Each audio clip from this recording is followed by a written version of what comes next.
नमस्कार भाई, प्रणाम। हम अंकित सिंह। और भाई लाइट उट कटल बा और कंप्यूटर के जो सिस्टम पे वीडियो हम बनावे नी, उस सिस्टम में कुछ यूपीएस के कुछ गड़बड़ हो गइल बा, तो उ दियल गइल बा बनाए खातिर। ठीक बा, तो थोड़ा मैनेज करिए। जब बहुत मेहनत करके वीडियो ही जाता, ठीक बा, आप सब खातिर बनाओ तनी। मोबाइल में ही खोज खास के वो मैं कैसे कैसे कैले वही हम ही समझाता नहीं। ठीक बा, तो मजा आई। ठीक बा, हम पूरा कोशिश करो एक तरह से कि मजा आवे। केसारी भी एक नया सॉन्ग आ चुकल बा, मौसमी नाम बा। ठीक बा, सॉन्ग केसारी भी एक बा, तो सिंगर केसारी भी है रियान और करिश्मा कक्कर। लिरिक्स में कृष्णा बेदर्दी और म्यूजिक आर्या शर्मा और फीट पे भाई महिमा सिंह। ठीक बा, और देखे सुनले भी भाई, जब हम ये देखले भी हो कम जा कि महिमा सिंह मौसमी के सॉन्ग 2-3 सॉन्ग और भी कोई अलग अलग सिंगर के साथ बनैले बड़ी, और यही रहेगी साथ में। ठीक बा, तो देखे कि ये बा कि मजा आई कि ना। और हम बता दी कि संडे के 4 बजे हम लाइव आवेला बनी। जो कोई नया बा चैनल पे सब्सक्राइब कर ले भाई। बाकी के बाद वीडियो में हुई देखा तो हो जाए। हैया से स्टार्ट करे के पड़ा था। अब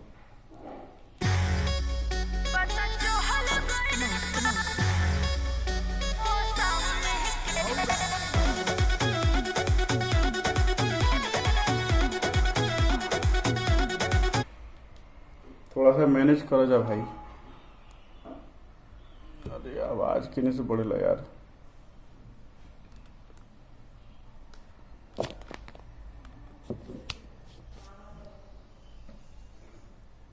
बहुत कष्ट में बा, कष्ट में वीडियो जाता है। लेने खाती आए बनी फॉल के बेचा दारू जान कोई खोल के।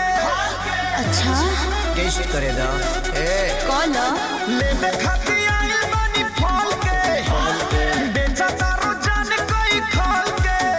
आज राज बता दे ये नामी के मौसमी कौन छुता पता चहल गइल मम्मी के हो छुता मौसमी के पता चहल गइल मम्मी के हो छुता मौसमी के।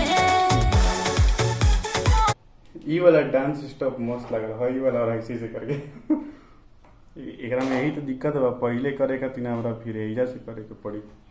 दारू जान कोई खोल के। आज राज बता दे ये नामी के मौसमी कौन छुता पता चहल गइल मम्मी के हो छुता मौसमी के पता चहल गइल मम्मी के हो छुता मौसमी के।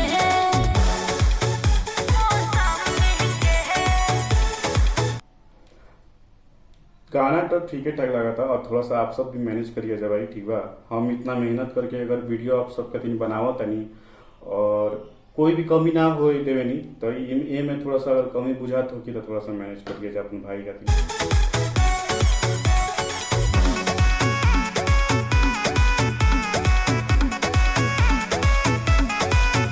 अरे फल से भरल बाबे रेडी हो। लेला जल्दी कर हजारी देरी हो सही लगी ना तो देगा बफेरी हो। टेस्ट कला कहत पेरी हो अरे फल से भरल बाबे रेडी हो। लेला जल्दी कर हजारी देरी हो सही रही ना तो देगा बफेरी हो।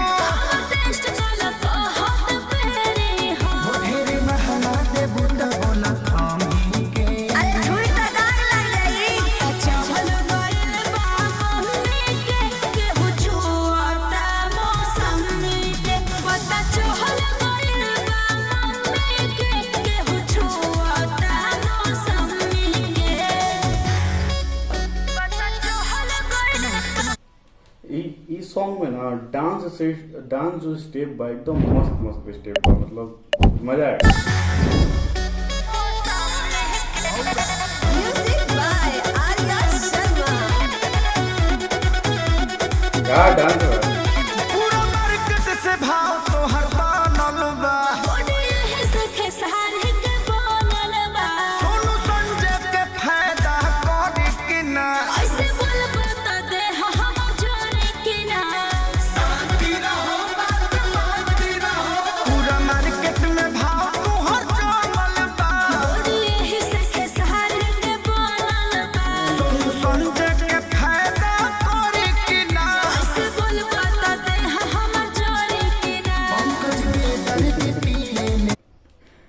ऐसे बोलबो तो दे हमार छोड़ी की ना, फिर से एक बार पीछे जाएगा पड़ी भाई। यहाँ लिखल गई बा। ऐसे बोल बता दे हम जोड़े की ना शांति रहो, बात मानती रहो। पूरा मार्केट में भाव तुहर जमल बा। यही से सहारे के बनल बा। सोनू संजय के फायदा करे कि ना। ऐसे बोल बता दे हम जोड़े की ना पंकज बेदर्द पिए में जानी के। मना कर छोड़ी पता चहल गइल बा मम्मी के केहू छुआता मौसमी के पता चहल गइल बा मम्मी के केहू छुआता मौसमी के।